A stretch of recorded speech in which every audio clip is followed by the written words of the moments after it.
Okay.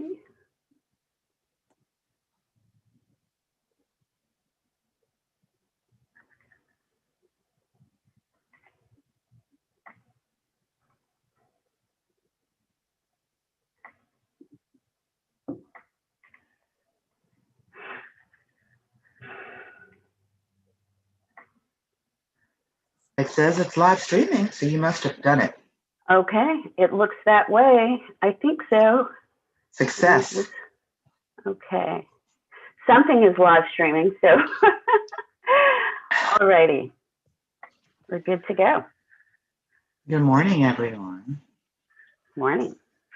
I hope that everybody has access to the live binders and can see our agenda and all the other pieces. I would love to call the meeting to order at 9:33.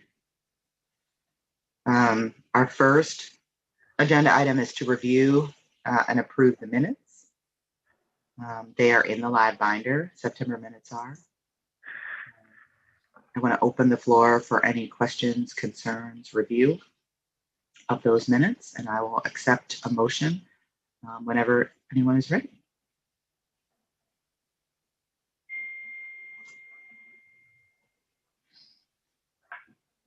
Hi, I move to accept the September meeting minutes.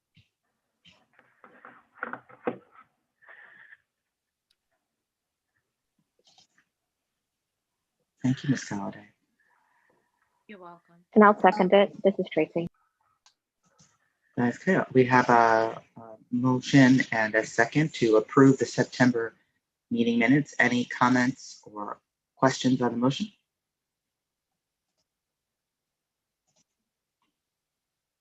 Okay, you better move to turn off your mute button. I will now call for all those in favor of the motion to say aye. Aye. Aye. Aye. And all those opposed to say nay. Hearing none, the motion is passed.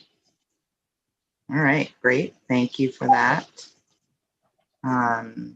Next on our agenda is the audit report with an intro from our financial committee chair and a presentation. Hoyt, are you there? I do not see Hoyt, and I am waiting for SB and Company to join. I just sent them a message saying that we were ready for them. It's time for them to join? Yeah. Mm-hmm. Okay. Let's give everybody a few minutes to get on board. It's actually still pretty early. We were able to get our early business out of the way.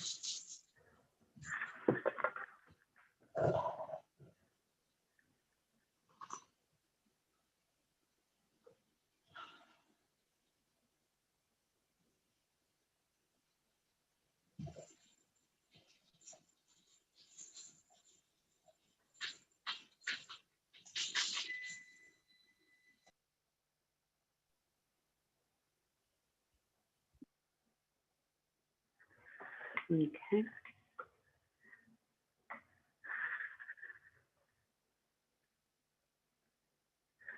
We have Rodney who's just joined. Good morning, Rodney.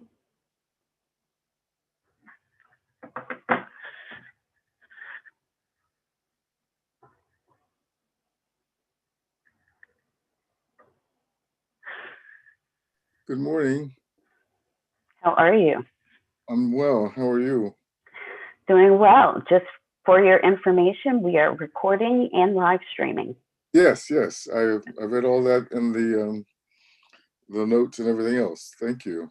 Perfect. And right now we're waiting for the auditors to get on the line and we'll go over the audit. Now, Heather, I'm looking at your scholarly background with all those books and beautiful bookshelves and everything. Looks wonderful. Well, it is virtual. It's not my real house. Oh. But I love it. Okay. No. I know it looks so good. Yeah. I want to live there. I don't know though, Rodney. I have some kids. I don't know. This white would never work. Not at this age, at least, right? Yeah, I know. Oh my gosh. Okay, so Tiana Nguyen from SBN Company is joining now. All right. Okay. Thank you.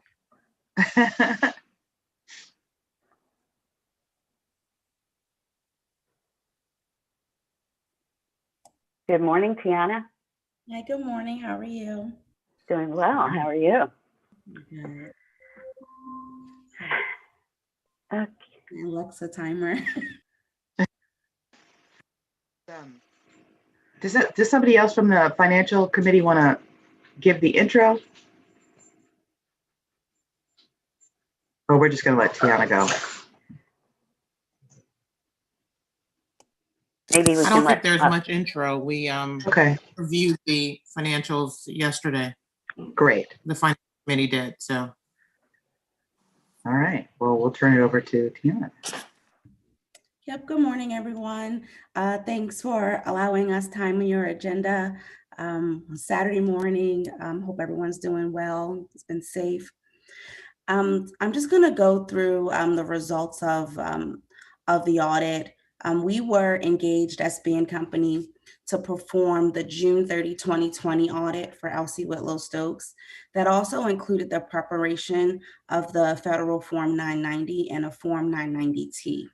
Included within the financial statements is also an unaudited schedule of vendors who received compensation in excess of $25,000 for the year. And just a friendly reminder to everyone that we are available for year-round consultation. We are planning to issue a clean, unmodified opinion on the financial statements. We discovered no instances of fraud, nor were we made aware of fraud during our audit. We received full cooperation from management, and we did not discover or identify any material weaknesses in the internal control environment.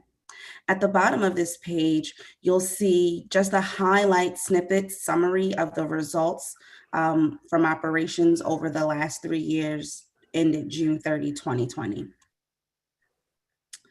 Just in a recap, we did meet with the Finance Committee this past Thursday, and we went over the results in detail. There were no significant negative results or concerns that we need to bring to your attention.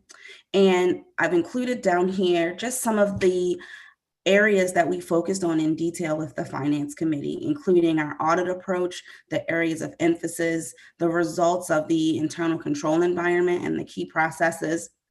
We discussed our prior year observations, talked a little bit about some of the upcoming accounting pronouncements, and I mentioned that year-round consultation. We'll be working with management on the implementation of one of the new accounting standards. We did our required communications with the Finance Committee, and we did a walkthrough in detail of the Form 990 and the 990T. And the last piece that I have included in our materials is just our contact information. In the event there are other questions or concerns that you have, feel free to reach out to either myself. I see Monique Booker, who served as the advisory partner as well. And with that, I'll turn it back over to either to Erica or Valeria.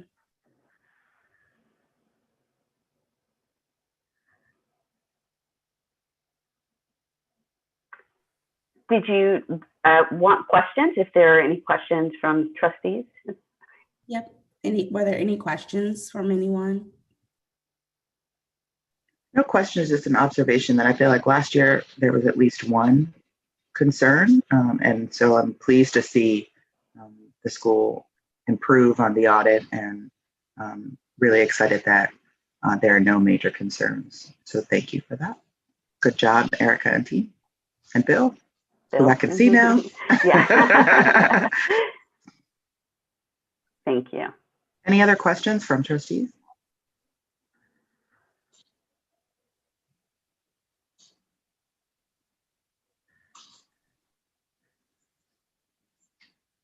Going once, going twice.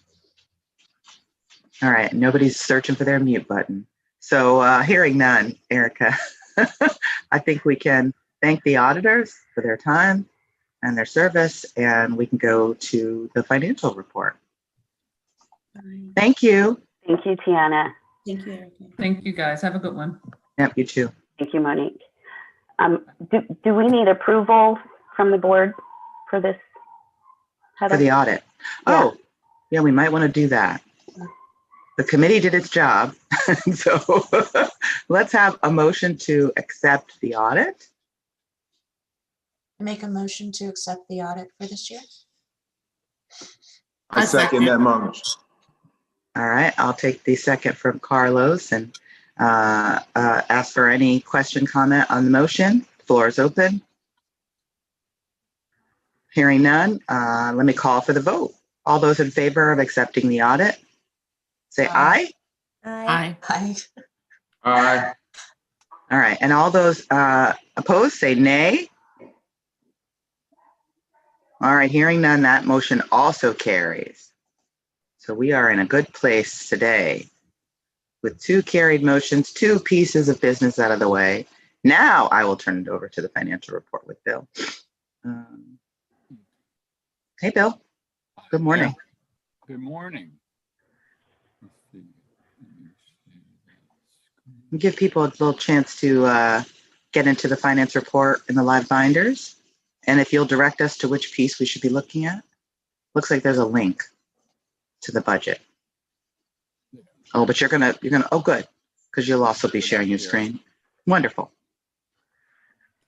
Okay, so what we're going to be looking at is the financial statements for the first quarter of school year 21-20.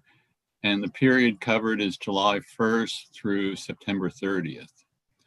And what I have is really the summary, and looking at income versus budget, we're running slightly behind budget.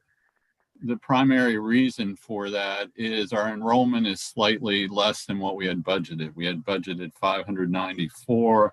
Our actual enrollment was 585. All things considered, I think we did pretty well. This is not an average year, so that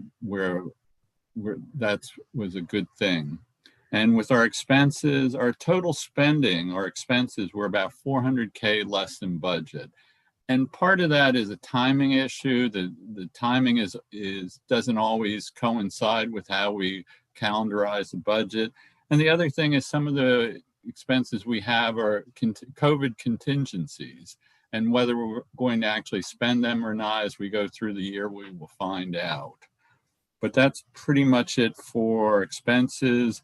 Overall, as you can see, we're tracking ahead of budget, and that's a positive thing. From the balance sheet, the only thing I want to mention is our cash position. Our cash position is $4.8 million at the end of September. And that's pretty much my report. Are there any questions?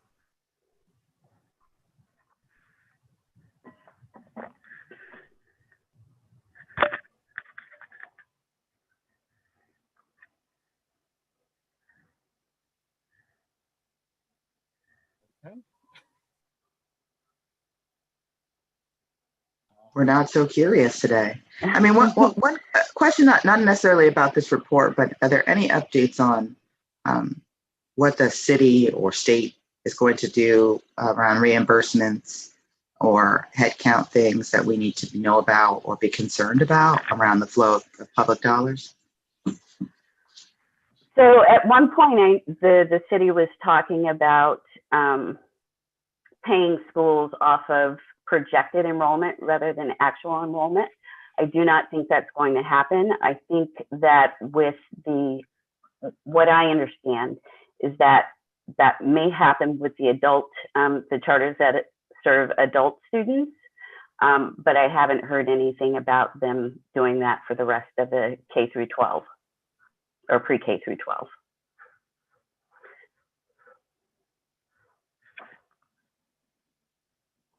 And so in that case, the enrollment number being lower just matters in that it is what it is. It is what it is. And enrollments are down across the city. Exactly. Yeah. We're hoping that, next year things are somewhat back to normal, and we'll be back at full enrollment. Yeah. Are there any mitigation strategies that the school is already thinking about to maintain enrollment in the time of the pandemic? In the time of the pandemic? Did you say? So I have gotten, now my dog wants to bark. I have gotten used to saying we're never going to go back to normal. It's a new normal. With kids not being back in person, Mhm. how are we thinking about recruitment and retention of students, I guess is the question. Yeah, so the biggest recruitment effort across the city every year is called EdFest, and this year it's going to be virtual. So we're participating in that and hoping that we'll be able to attract families and students that way. We're also working with some of the school partners, like Martha's Table in Ward 8, where we'll be, sending out information, flyers, connecting with people as we can. But at the moment, that's pretty much it. That's it. We think that we will probably have full enrollment at the pre-K level, because that tends to be the level where, we have the longest waiting list, and that was the case again this year. So hopefully, part of what's happened, or one of the things that's happened with students, there are families that have moved away from DC to be closer to other family members during the pandemic so that they have support. So we're hoping that people move back to the district, and we will try to recruit as we can, but our hope is that we will be in person next year, and that will correct this particular issue.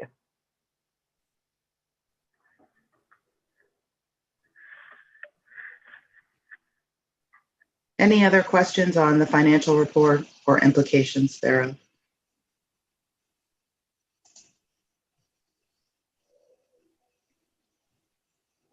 No, the finance committee met the other day, and we reviewed it. I think we found it acceptable. Okay. I think we don't need to, we don't think we vote on this one. It's just a report to us, yeah. Okay, well then let's move to Erica's director, Erica's State of the School report. All righty, let me bring it up here.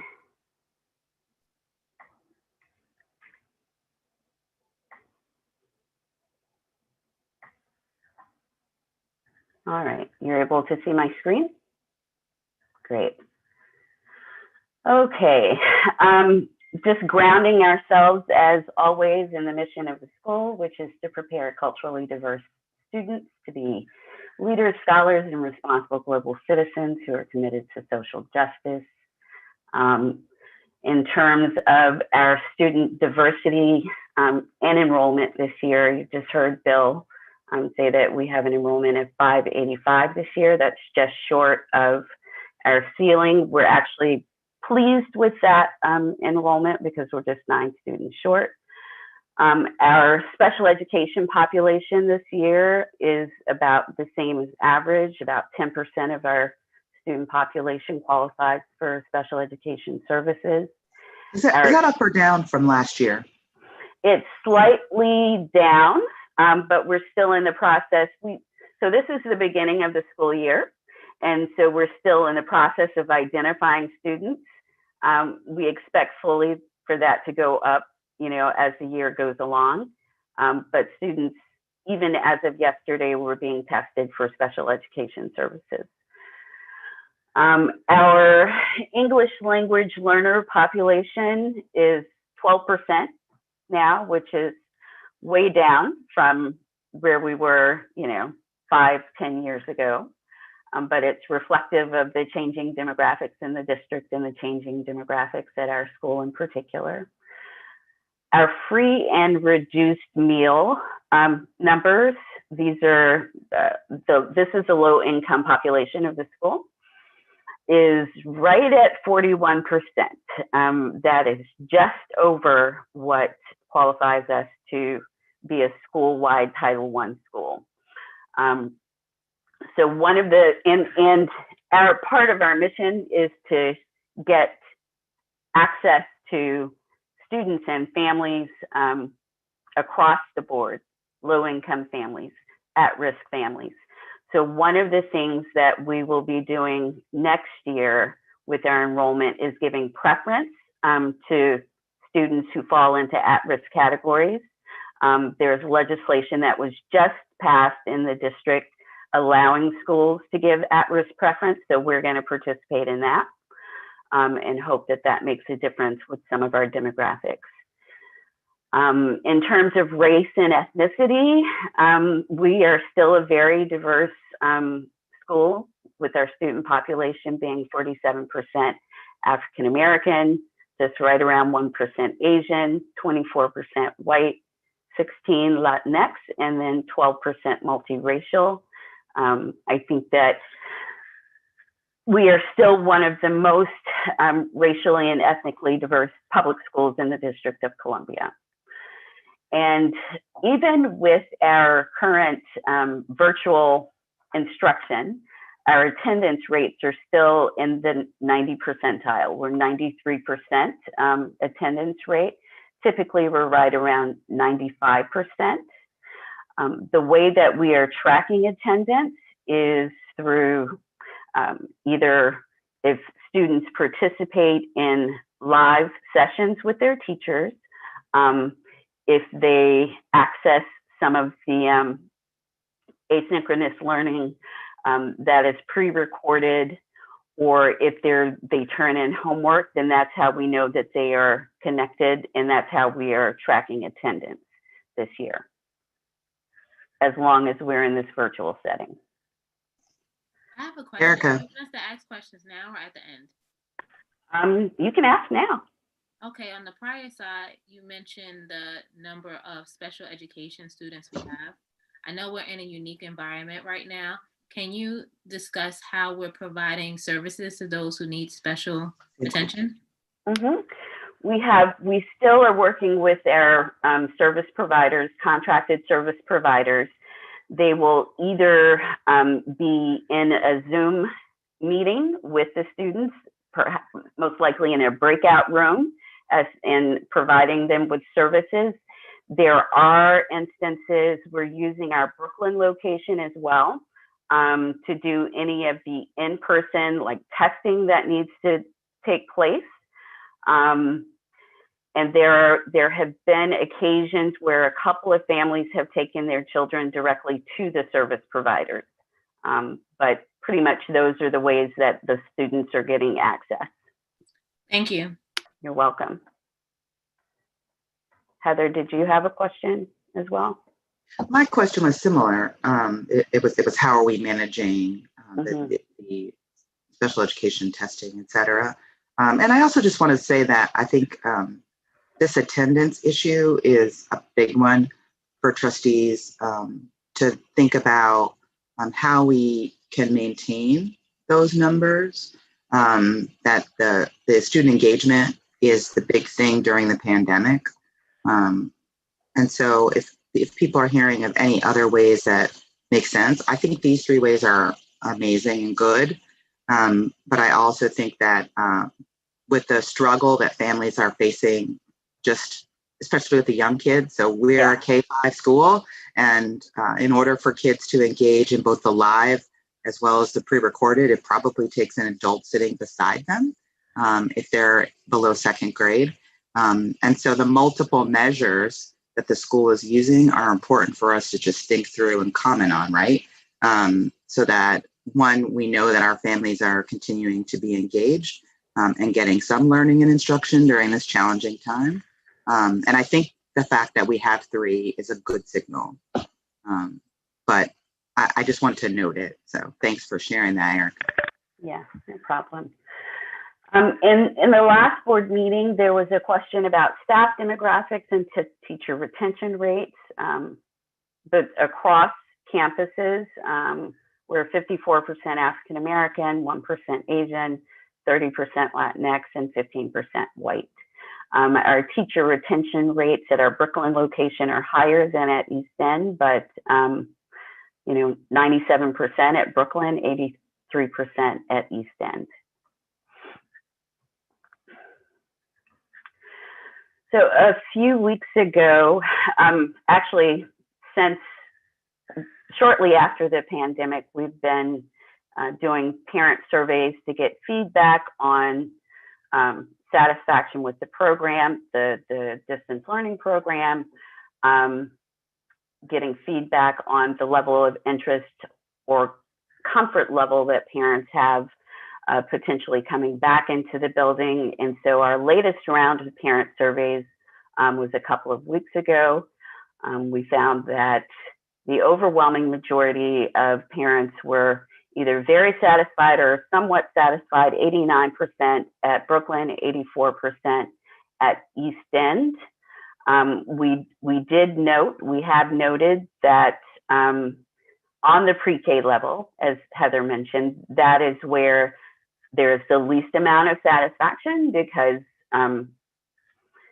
the children can't engage on their own. And so it does take all of a parent's attention and time to have them engage in those live and pre-recorded sessions. Another high point from that survey, that recent survey, was that parents felt that when their children had educational or emotional needs, they felt supported by the teachers or administrators.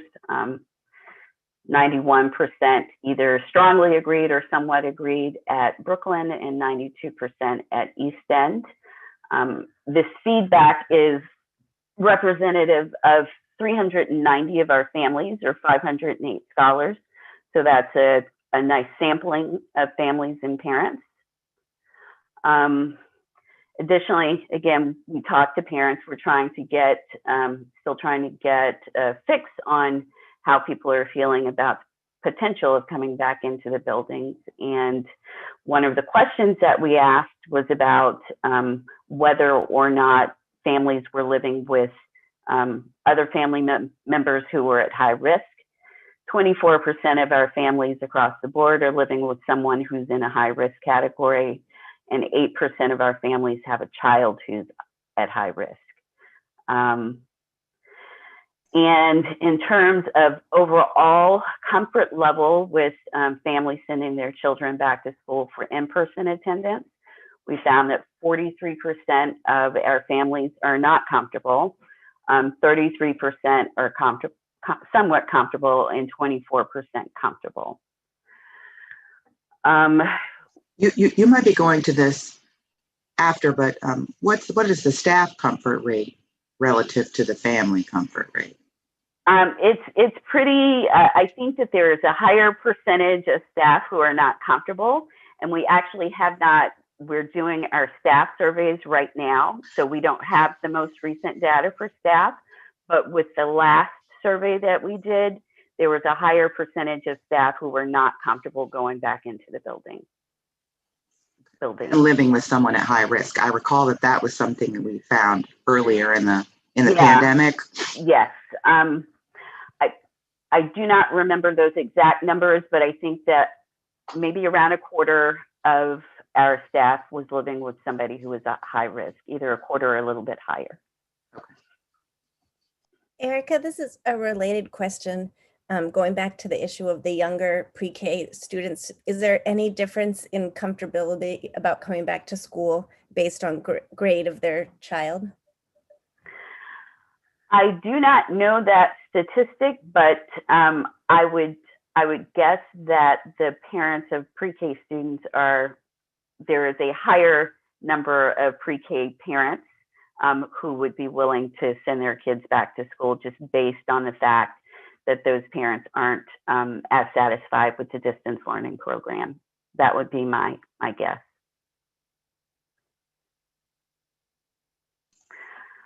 But we can look at that. Yeah, we have the data to look at it. We do have the data. We can slice it up. I pulled out a couple of comments here from the surveys from parents. A lot of these comments are very positive. Parents think Stokes doing a great job navigating through through this time. All things considered, we're doing a good job. There were a few parents, like at this, for example, this last bullet, this remark, my son is disengaged due to lack of challenge. Therefore, this parent has been supplementing a lot of the distance learning with a tutor. So I would say there are more positive comments than negative, but we do clearly have some families that are not as satisfied, and across the board, I think everybody's frustrated with the situation, and would like to be back into an in-person setting as soon as it's safe, right? So we are working toward, I'm going to actually skip that one and go to this May I slide. ask a question? Go ahead. May I ask a question about the young man who doesn't feel challenged? I'm sure there are ways that his teachers could supplement the regular curriculum to challenge him in ways, either with more reading or whatever he's interested in. So I don't know how it works. I mean, in the independent school world, sometimes we hear that from parents, and usually it's a matter of finding out what the child might be interested in, and then allowing that to kind of supplement the learning program as well. And I don't know how that fits into the IB either. So yeah, differentiation is absolutely possible. There are parents, however, so there are some families that have organized learning pods, and so there are 1, 2, 3, 4 students within a learning pod. There would be a kind of like a facilitator, an adult who is facilitating the learning in that pod and providing some extra support educationally, but differentiation is possible and it is happening. It's just that I would say that it is not as, it is more challenging to do in a virtual setting than it is in person. I wanted to add to that. I do encourage parents to utilize the office hours that the teachers are recommending, because they are listening and trying to do what they can. Mm-hmm. I do know there has been some feedback where some teachers are saying, well, this is what I can do, like it's based on the school's, I guess, limitations. So it's a matter of contacting the right people. And who do you recommend, like if the teacher is like, they can't do anything else, who do you recommend that the parents talk to? So if a teacher is struggling, then the parent should talk to the instructional leader at that campus, which would be the director of teaching and learning. Thank you. You're welcome. Yeah. So we have, I'm sorry, any more questions on that? Okay. Are there through resources for teachers that give some suggestions on some of those things to help with students such as that who are not feeling challenged through the virtual? I mean, is there like call it a lessons learned think box that's posted on some website for all of, the charter schools or something of that nature? There are many resources for teachers with different educationally focused websites and organizations, and our school also has a weekly professional development half day on Friday for teachers, and the focus this year is on virtual learning and how to improve or how to best utilize the platforms that we have chosen, and how to, support students. So there's ongoing support and professional development. In addition, we have instructional coaches for all of the grade levels, and instructional coaches support teachers in those efforts too. Okay, that's good to hear. Yeah. So originally we were going to make a decision about in-person attendance and when to start bringing students back in on the 1st of December.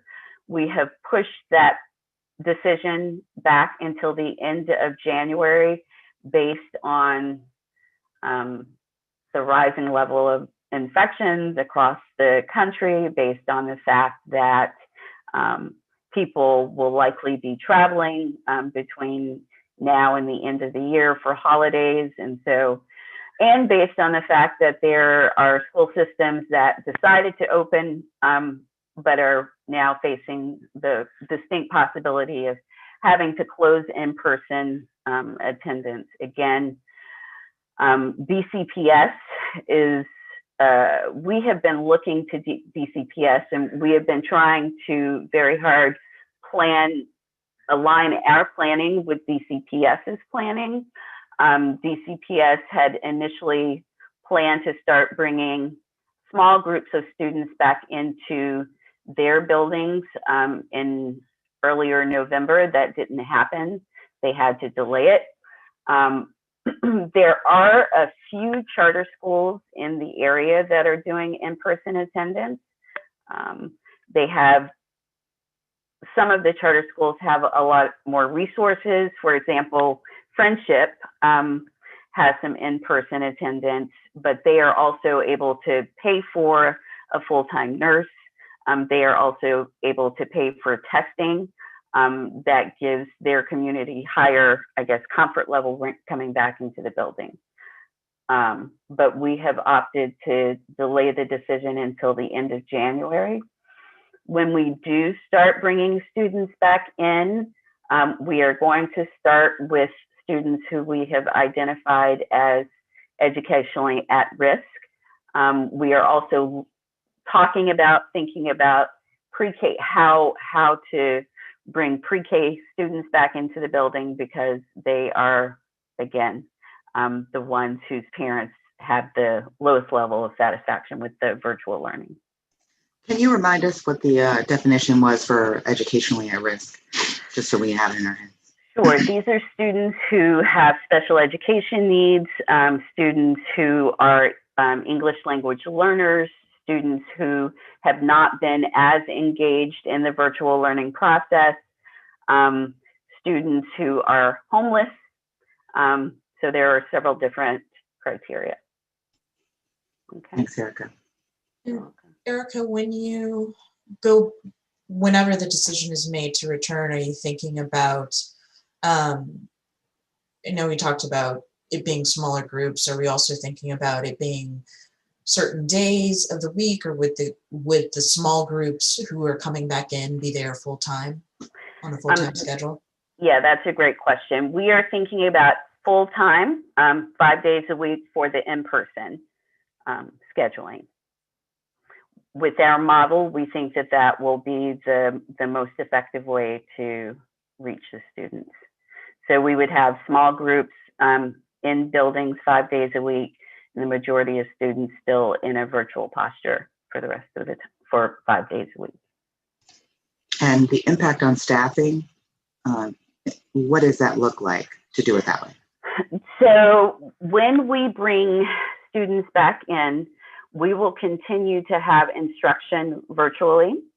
So the people who will be supervising the students it will be structured similarly to learning pods, where there's a group of 10 or fewer students in a classroom. There will be an adult in the classroom with that student who could be possibly a special education teacher or some other support staff, but the classroom teachers will be conducting the instruction virtually. Gotcha. Thank you. Mm-hmm. As we are working toward making that decision about in-person attendance, we're also doing a lot of work to prepare the buildings for everyone to come back in. We received a grant and made some major updates to our HVAC system at the Brooklyn facility, purchased some ionization units that are supposed to clean all the viruses out of the air. As you know, also, we have just finish the renovation, the complete renovation of the East End campus, and there is a state-of-the-art HVAC system there. We've bought masks and face shields and hand sanitizers, portable hand washing stations, you know, social distancing stickers and posters. We're installing plexiglass at, you know, in different areas of the buildings, including the entry lobbies and some of the office spaces.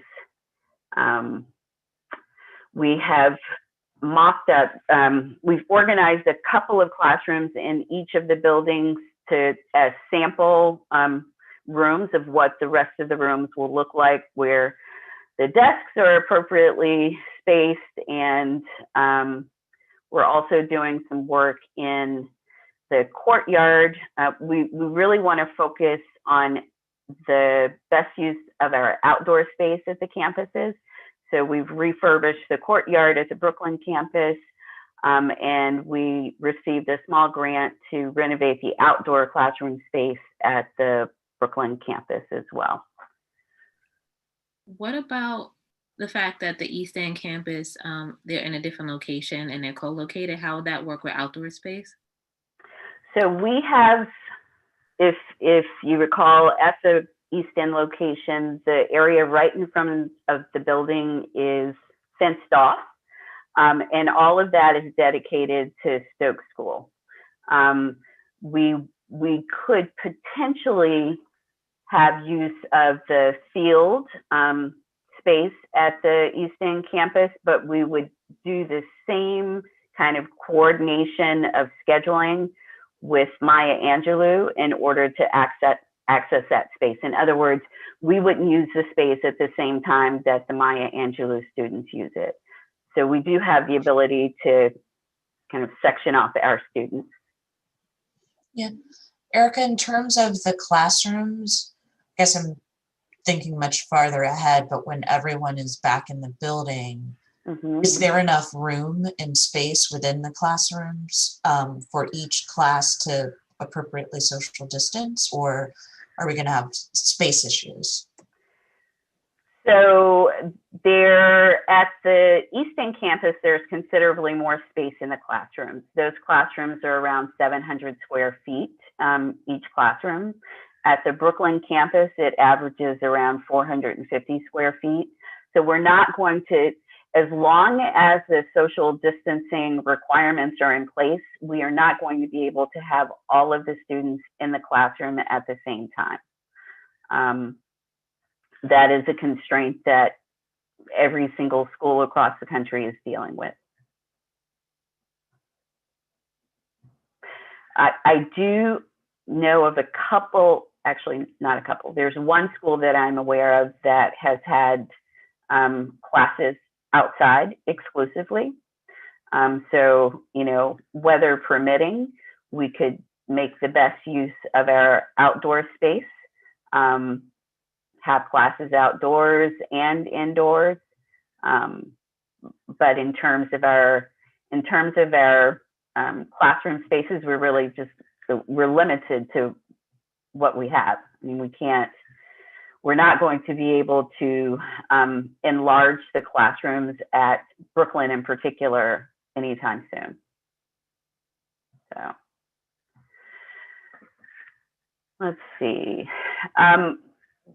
The Office of the State Superintendent of Education has also required that every LEA in the city submit to them our procedures for returning to the buildings.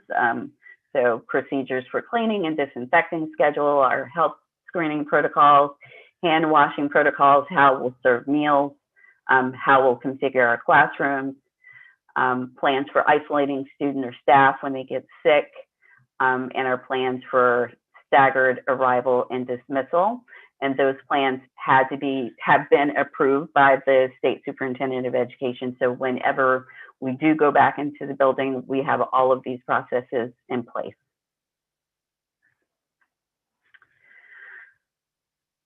Any questions?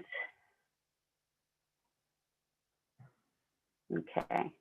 I just wanted to go back to one of the things that we have done that I think has been really helpful for staff and parents.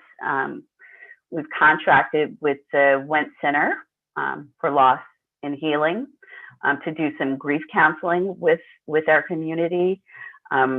Grief, not only loss of life, but loss of, the way of life, loss of our ability to see our colleagues in person and to work with our students in person. People are grieving on lots of different levels, but the Went Center facilitated 3 different virtual meetings with our community, one with the school leadership, one with staff, and most recently with parents, where we just discussed the causes of grief and the different stages of grief, and discussed some strategies for making space for, how we're feeling about this whole pandemic, and strategies for working with our children and helping them kind of sort out their emotions that they're feeling. And we've gotten a lot of positive feedback about these grief counseling sessions. We will most likely do another round at some point in the future, but I don't know, Ms. Galladay, I know you participated in the parent session. Did you have any feedback or anything that you'd like to share about it? I like the fact that it gave parents a lot of different techniques and things to look out for. And it seems like the parents are really engaged with it and appreciated. I believe it was 2, maybe 3 presenters, what they provided. So it's definitely a session that I would be going back to reference, because as we know, there's a lot that we're all dealing with right now. Yeah. And our children may not express it to us, so they may in different ways. So to kind of decode what's going on and to help them along the way. Yeah. It had the same benefit for staff as well. Any questions about that grief counseling? Okay. Just wanted to bring your attention to the fact that we really like to focus our end of year fundraising campaigns or donations towards supporting members of our community, whether it's staff or families who have been most severely impacted by the pandemic. So that would include our Giving Tuesday and the typical holiday donations that we usually have between November and December. We have food donations, gift donations, financial donations. In the past, we've worked with a couple of our partners and plan to do that again. We won't have the same kind of gift giving celebration that we typically have on the last day or the Saturday after the last day of school, but we are organizing to give gift cards and monetary donations, because there are a lot of people who have been impacted. We will send out additional information about fundraising to the board very soon. And then the last thing in my presentation are policy updates. We've been talking about this for at least a year. The School Safety Omnibus Amendment Act that speaks to different aspects of student safety within schools. The last meeting that we had, it presented policies that speak to both student sexual harassment and abuse, and staff sexual harassment, abuse, and abuse. And the policies, the latest version, most up-to-date version of these policies were in your live binder, and they're for the pre-reading. Again, ASI and our special education attorney helped us to draft these model policies, and we just need to get this latest version approved by the board. Okay, so can I draw everybody's attention to the policies that we shared in the live binder for the pre-reading. I think we need to go through a motion process to accept them. I'd like to open the floor for any conversation, question, or feedback. And we'll start with the student on student policy. And then we'll move to the staff on student policy. So the floor is open. I had a couple of questions. I know the policy was dated in 2018. When was the last time the training for this topic took place? So the law passed in 2018. The policies are required to be in place this school year. Okay, thank you for that. You're welcome. And I know my next one was about social media, but I don't think we need to address that here. What were the answers to the training questions, Erica? Crystal, you asked a question about when was the last time our staff had been trained. Is that right? Oh, our staff is trained annually. That is a requirement. These are just up-to-date policies these are policies that had to be updated because of this new legislation. But staff receives annual training on sexual harassment, sexual abuse. Staff are mandated reporters, as anyone in the District of Columbia who works with children is a mandated reporter, meaning that if we even suspect that there is any kind of sexual abuse going on, that we have to report that to the proper authorities. But yes, we do receive annual training. And it's also it's part of our personnel policy manual. Okay, so annually, thank you. You're And then in what ways have parents been informed about recognizing warning signs? Like, has it been a First Friday, or is it just they have to look somewhere for it? Can you address or highlight that? Again, this act requires that these policies and the training in particular for families be implemented this school year. So it has not happened yet. We are putting that, those trainings haven't happened with parents, but they will happen before the end of the school year. Okay, great. Thank you. I know First Fridays has been a good opportunity to do like focus topics. Yeah. Go ahead. No, go ahead. Okay. And on page 7, I have a clarification request. It says school staff shall cooperate with CFSA and MPD personnel authorized, and it mentions allowing for the student to be interviewed without staff present. As a parent and knowing our children are minors, I would want to know about the interview and be present.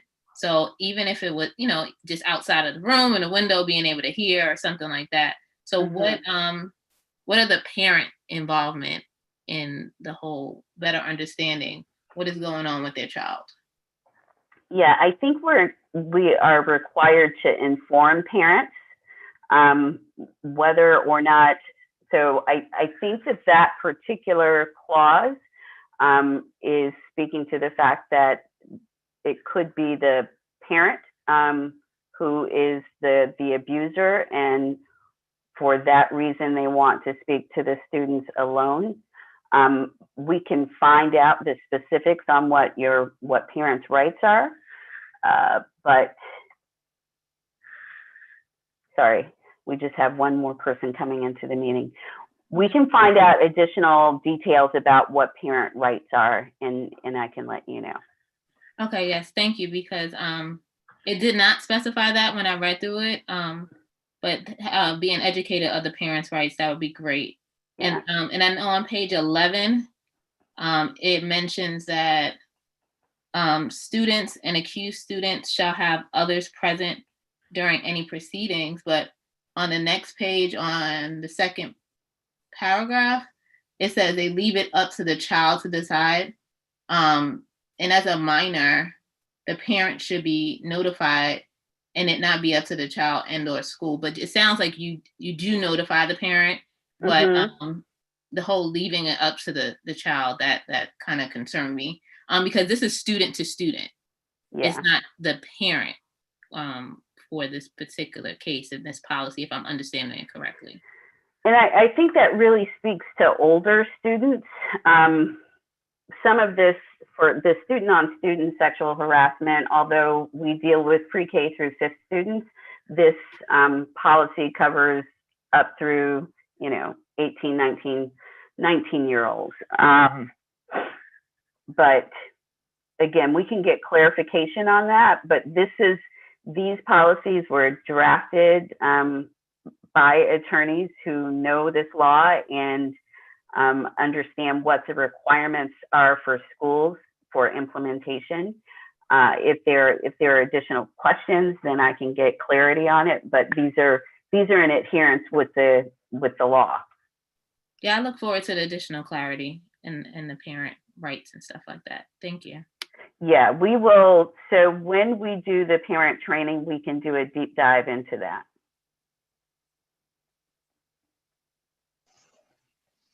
Thank you. You're welcome. Just in terms of the clarity questions that Crystal is raising, is there anything in the policy that you would want to add? And I'm kind of asking Crystal if there's something you want to see in the actual policy right now that's not reflected, or would you like to see a clarifying document that's available to parents? It would be nice to have it in the actual policy so that we don't have to click around and go to multiple places. Because even I know we have a reference to the handbook and stuff like that. So if it's in a policy about and more clarity on the parent involvement in the process, that would be great. Okay. Do other people have thoughts or reactions to the student-to-student policy?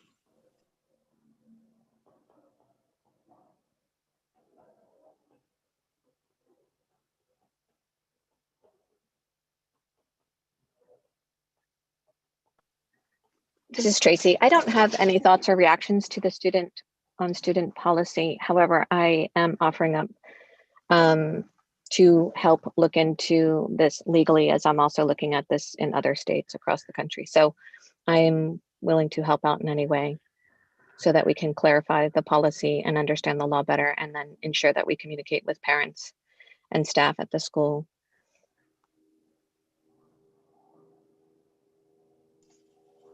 Thanks for that, Tracy. Erica, can you clarify, we're supposed to have this in place this school year. We're in November.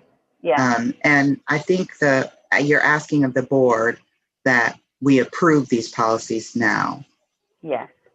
We can always amend the policies in the future, but I would like to have them. We have policies in place now, but I would like to have these policies that are updated in accordance with the law now. But we can definitely take Crystal's feedback into account and make updates in the future. Gotcha. All right, so let me make a little space in the conversation for any feedback, critical questions, et cetera, for the staff to student policy. So we'll move to that one. They're both under consideration here. So I want to make sure we get the questions out.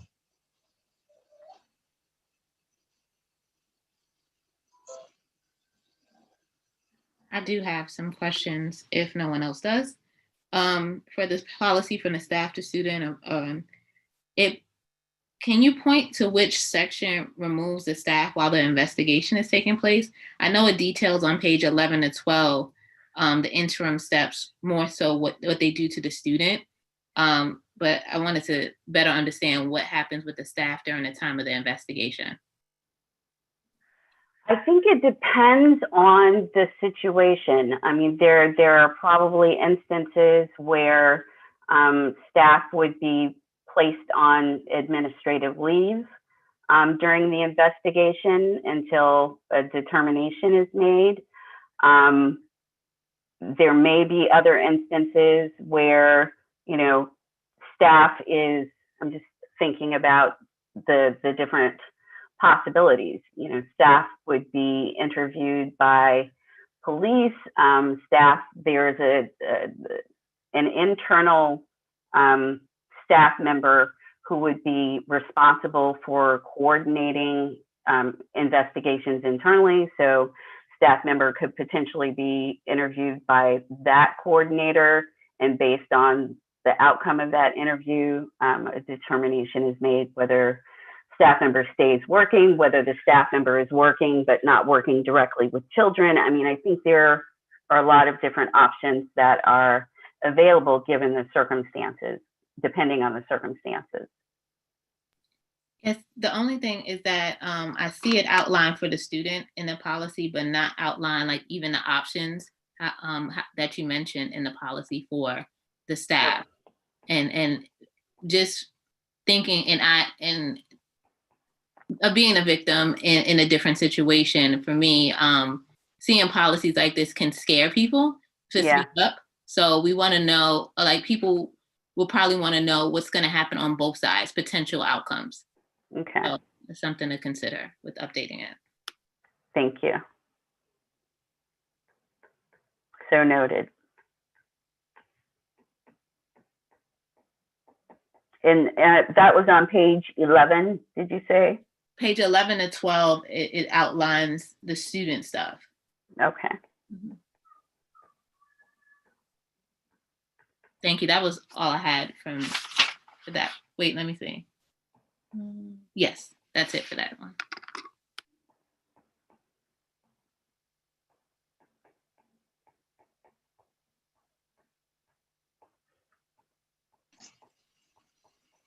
Other questions? Review items?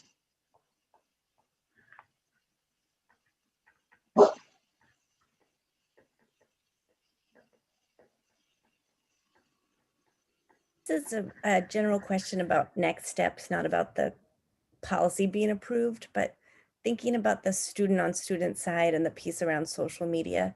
And maybe this is more relevant when we're back in person, although probably not, about thinking about how we're training our young people to know what is and isn't appropriate, especially those 4th, 5th graders, about interacting and being, just so that they're aware that they can be thoughtful about what might be the consequences. Yeah, they are aware of the consequences. We have invested in some software that allows us to see if students, first of all, we have firewalls that are supposed to prevent students from accessing certain things. And we also have the ability to go in and check individual computers for student activity. And in addition, we get flags. We are notified when there are students who are trying to do something that could be deemed inappropriate on their computers.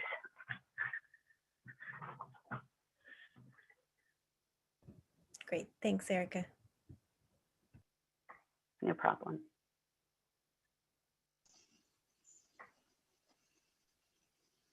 So the floor is still open for questions, of course, but if anyone is ready to make a motion on approving these policies, I will entertain that as well.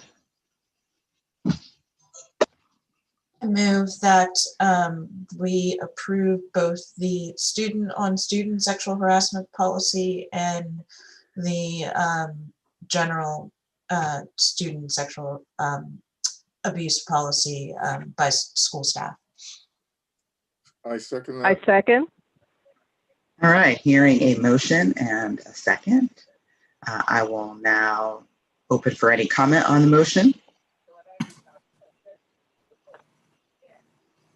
Hearing none, I will call for the vote. So we have a motion that's been made and seconded to accept the student-to-student and the staff-to-student policy on sexual harassment, sexual assault. All those in favor of approving those policies, say aye. Aye. Aye. Aye. All of those opposed, say nay. Nay. Okay. Any abstainers? Keep forgetting to ask. All right, the motion carries. And Erica, can we also ask you to, at the next board meeting, to update us on potential path for amendments? and an approach to both supporting parents on understanding the policy, and maybe some indication of how students are being supported in this understanding of the policy? Absolutely. Crystal, is there anything else that we should ask for from the parent perspective of the school staff around some of the issues that you've raised? I think I verbalize them. Definitely making sure the training takes place, the awareness of parents, so that they can look for signs and stuff. Just a similar thing that we did for the grief, and then identifying the whole staff, what would be the actions for them, potential actions as different steps. Just that has this outline for the students and the victims. Thank you. Great, thanks, Matt. And then Tracy, just to reiterate, Tracy has volunteered to support this, given her background and also the familiarity or the work that you're doing cross-nationally around this issue. And Tracy, I'm willing to work with you as well, so we can collaborate on that if need be. Thanks, Crystal. Great. Well, good work. It's good to be in accordance with the law. And also to keep our students and families safe and our staff. And as many of you know, this was such an unfortunate and terrible issue across the city, where these incidences were not handled well. We don't want to be in that camp. So again, good job. Okay, moving on to the next agenda item, and we're right on track now. We'll move to the governance report with Amy and Tracy. You're on. Hello, everyone. We don't have too much to report out on this meeting. We would like to bring your attention to the conflict of interest statement that's in the live binder. I won't read it to you, but this is the document we normally sign when we're in person each year. And given our virtual status, we will need each person to sign and have a witness to that document and scan it back to myself and Heather. So we have that on record. So I ask that every board member do that ASAP so you don't forget. Otherwise, starting on Monday, I will send you kind reminders to complete that document. Can we have a hard deadline, please? So that people put it on your calendar. Right. We're gonna get this done by tomorrow. I need you to submit it and have it signed. And because we know if we don't do it immediately, everyone will forget. So your deadline is tomorrow. And if you forget, I will send you a reminder on Monday. Okay. And I think that concludes our report. Anything else, Tracy? No, that's perfect. Thank you, Yeah, Amy. that concludes our report. Can we, does the committee have any updates on board member recruitment, et cetera? Just to share with the board, that was a major issue last month, or last meeting. So I just want to have all the trustees understand what's happening with recruitment, because we do have a couple of openings and we asked for some help, so. We have no updates to report at this time. No updates to report at this time.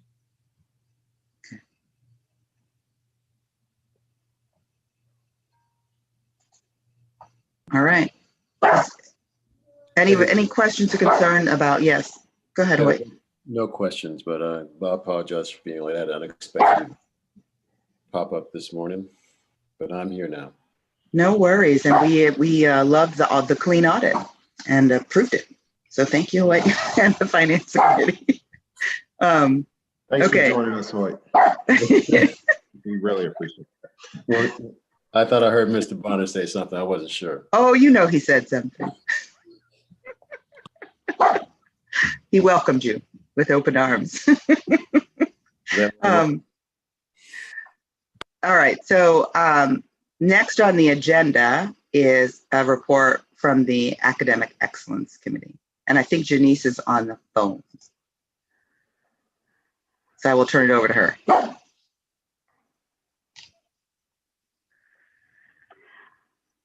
I actually don't see her on the line. She was there. We saw her, but she Yeah. She was on the line. The phone number is gone now from the screen.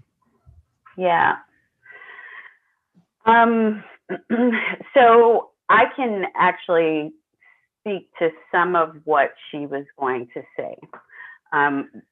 She reached out several weeks ago and asked how the Academic Excellence Committee and the board in general could be supportive of the school during this time.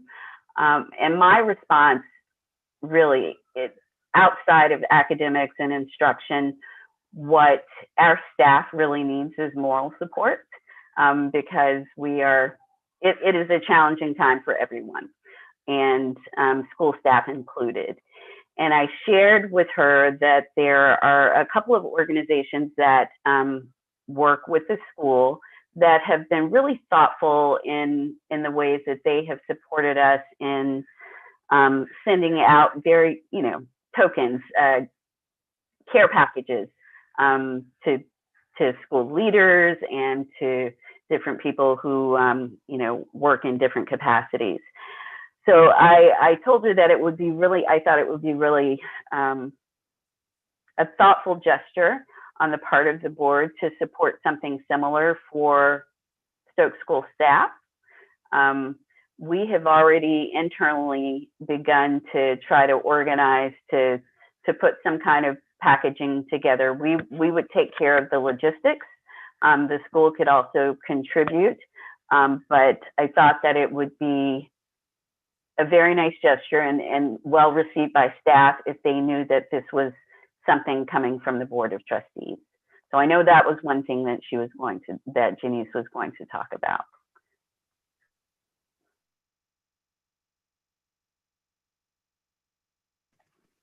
This is Tracy, and I'm in favor of doing that, and I'm happy to help Janice lead that effort.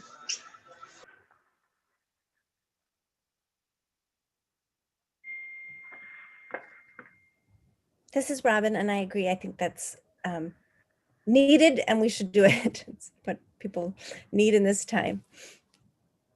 Okay, Janice is actually trying to get back in.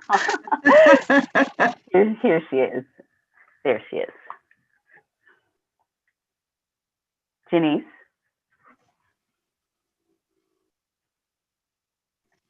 Janice, you're muted. I don't know if you can control that on your phone. There you go. Okay, yes. Can you hear me now? Yes. Yes. Okay. Sorry about that. I don't know how I got knocked out. I apologize. We have moved to your item, so you're on. Oh, got it. Okay. I think we lost you right when it was your time. Okay. Well, we're glad to see you back, and Erica gave us a bit of a preview, and you have 2 volunteers so far to work on it. But why don't you walk us through what you had in mind? Okay. Well, first, just a very quick Academic Excellence Committee update. We did have a meeting, and we tried to take a look at some of the strategic planning issues and realized that some of that stuff was probably very much on hold as a result of the pandemic. And so then reached out to Erica in terms of what else we could be doing to be supportive. And she recommended that we, on behalf of the board, send care packages to staff, and that there were already internal resources to the school to make that happen. But I would like to encourage us as board members to also contribute in addition to our regular fundraising to this effort. I mean, the staff is doing an unbelievable job. And as I was listening to just the plans and the strategies around whether to go back to live or not, the difficulties people are having in the virtual space, especially for the pre-K people and all. The teachers are doing their damnedest to make this work. And parents too, are having to step up and be I mean, Stokes has always had a very active parent involvement, but even more so now. And the staff is really taking the brunt of this. And so, how we can sort of let them know that we see them and we hear them and we're supporting them, and even just these token ways of offering, sort of, what are we calling them, Erica, like gift packs or care packages. Yeah, care packages. So that seems like an entirely appropriate thing for us to do. And that's, I don't know what you said when I was on mute, when I was trying to get back in, but that's kind of the gist of where we are.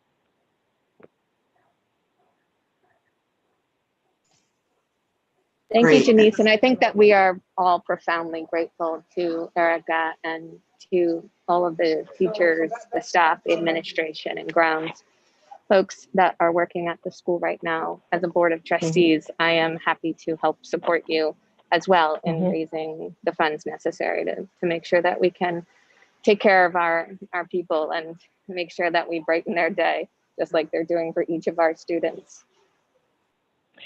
Erica, what I didn't get a chance to ask you is roughly what is it per care package? What's the cost?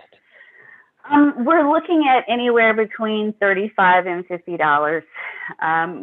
We'd like to, I think the strategy, rather than guessing what people want, we're going to send out a survey to staff and tell them that, the board would like to support the staff. Here's a list of options, possibly books, candles, lotion,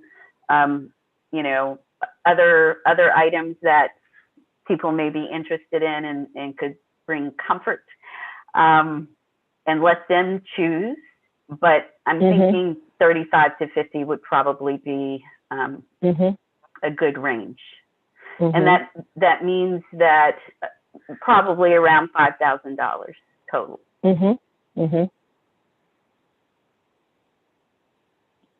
And you say that there are resources within the school budget to make that happen as is, but it would be really helpful for us to augment it as a board. Is that what I should understand? That's exactly right. That's exactly right. Just to know, I would like for the staff to know that we are being supported, not just by school leadership, but also by the board of trustees. We know we're being supported by school families, but I think it's important now for our staff to understand how many different ways they are getting support, and it would be meaningful for them to know that the board of trustees has spearheaded, contributed to this process.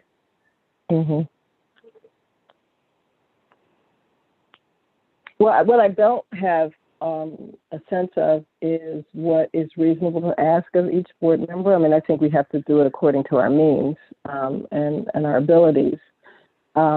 What I don't know is if we want to suggest a minimum amount that the board members contribute. And it's a question, not a statement. I'd love to hear what people think about that.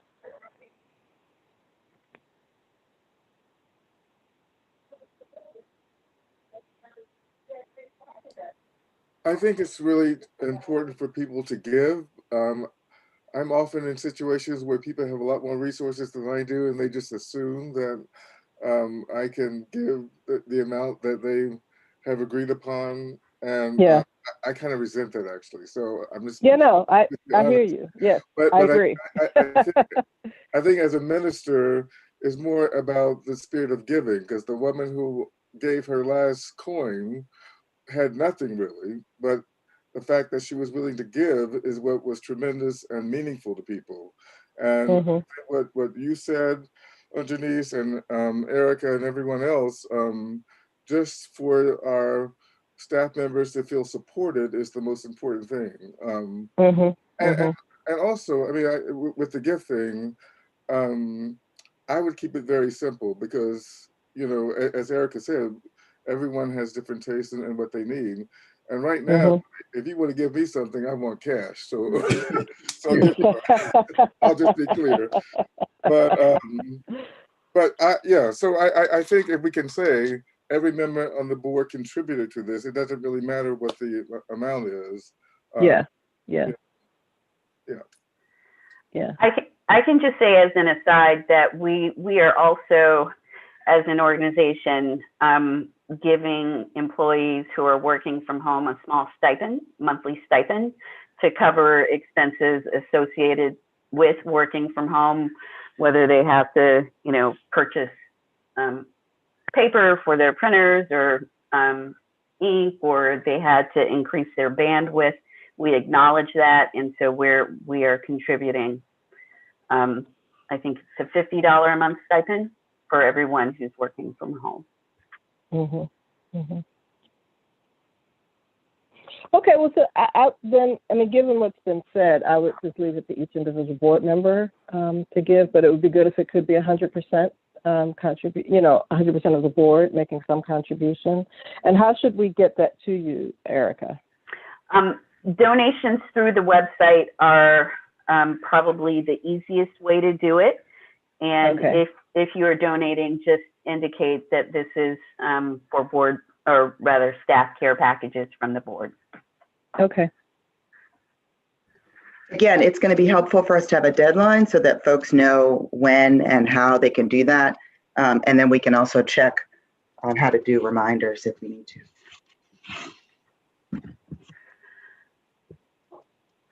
So internally, we are looking at getting packages out probably around the 1st of December.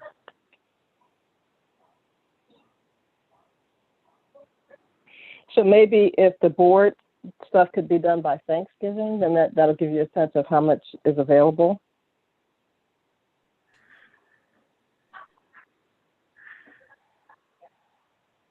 Can you repeat that? I'm sorry. No, I'm just saying if the board gets its contributions in by Thanksgiving, then you'll have a sense of how much is available. Yeah, that would be perfect. Yeah.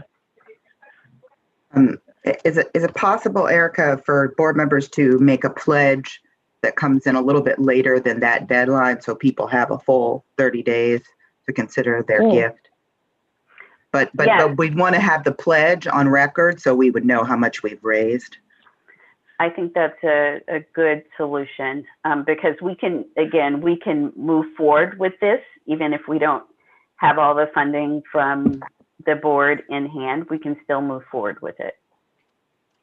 So pledges are fine. So the Friday after Thanksgiving, what's the date? Who's got their calendar open? And then we will be sure, Janice, if you will send everyone a reminder. Sure. To either make the pledge or make the gift.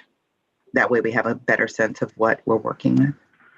Okay. 27th, Eric, the 27th, Heather. Thank you, Hoyt.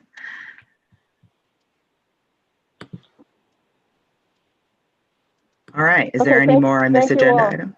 No, thank you all. Yes. Thank you. Thank you. Okay. Now I got to find the agenda again. I'm sorry. I think we're down to other business. To other business. I have 3 items that I just want to remind the board that we are on the hook for, and then one new potential opportunity for us as trustees. The first thing is we have a committee that's working on Erica's review, school leader review, and we need an update on that. The pandemic, of course, as I'm sure, made that more challenging. But we struggled to do that last year, and we really do need to do it this year despite the logistical challenges, just so Erica is getting feedback from us as a body. We're her boss. She has worked so hard. She deserves good feedback and fair representation for considering of her compensation. So I want to put that back on our to-do list as trustees. And figure out what our current timeline is given all the interruptions just of in person in the world. So I just want to make sure we are remembering that piece. Secondly, I know governance committee has been working really hard to try and fill I think we have 2 openings on the board. One real big need was to find someone who could lead the development committee, which has been relatively inactive. And I don't think that we've quite been able to close the gap, both in terms of nominations, but in moving forward in the process. We also have an open position for our parents. Since my kids are no longer at the school, we only have one parent on the board, and it just means we've fallen out of compliance on that. We need to address that. Again, if anybody can help out or add some action to that, we need to get that done. And then the third thing that I've now forgotten, that's enough actually. Let's just take those two. I want to make sure that all the trustees know there are committees working on this. And so if you are not a part of that work, there's still room. Or if you have ideas, Erica McGrady is leading the director review. And then of course, Amy and Tracy have been working really hard on the governance issues. If you have ideas about that, if you can pitch in and support that, those are immediate needs that we need to address. So I wanted to just remind people that that's other business that's been ongoing that we really need to wrap up, ideally before the end of the year, which doesn't give us a ton of time, but for sure by the first quarter of 2021, we've got to do that. And then Erica and I were talking about getting some additional board training. And so I have a proposal that's supposed to come in from Education Board Partners, used to be formerly known as Charter Board Partners, for both some basic governance training for all of us as trustees, what we're responsible for, especially because several of the laws have shifted in the last year, and some targeted support to help us think about how we operate an executive committee and do other board business. So there'll be some proposals. There's a cost to their training. And so we'll have to talk as a group, as a body, about how we manage that. But I think we do need some external facilitation and support around that. So I will bring a proposal to the board for the next board meeting and some ideas about how we move forward. That's the only other business that I would add, and I would open it up for any other trustee to add other business that we need to address. Really just announcements, but reminding folks we all have a lot of going on, and we just need to move on some of these things rather quickly. I do have a question for the other parent position as open. We need it from one particular campus, or it could be from either campus. Preferably from Brooklyn, so we have equal representation. Understood. And I don't think Amy and Tracy, we don't have, do we have like policy on that, or is that just it's a preference? There's no policy on that. Okay, cool. And so we just need to have 2 parent representatives. There's nothing in our bylaws that states that, that it has to be 2 from, which campus, but we do feel it would be wise of us, given the 2 campuses now, to have representation from each of the campuses. Yeah, I definitely understand. And I know there was talk about some candidates. Has there been any further feedback about them from that campus, from the Brooklyn campus? The governance committee does not have any further updates at this time. Thank you.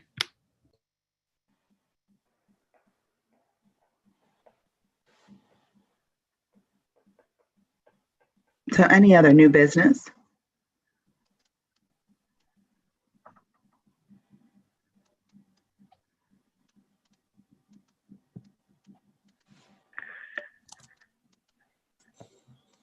Okay.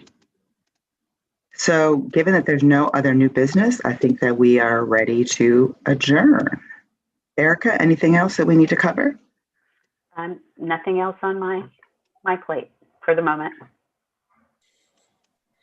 All right. I don't think we need a motion to adjourn, do we? Me and my Roberts and rules. I'm not the strongest on this, but I'm going to adjourn the meeting. Well, and congratulations, Erica, for all of your very, very hard work. You are amazing, and we love you, and we support you in all ways possible. Yes, Thank- yes. I appreciate it. Much appreciate it. 100%. Thank you for just all of the dedication and pivoting and just like such thoughtful planning of how to make this time work the best possible way it can. It's somebody who works with a lot of schools. I'm always proud to know what's happening with ours. So thank you, Erica. Thank you, Robin. All right, you guys have a wonderful Saturday. Stay safe. Thank you. You You too. too. Good day. Bye, Take everybody. care. Bye, everybody. Bye. Bye-bye.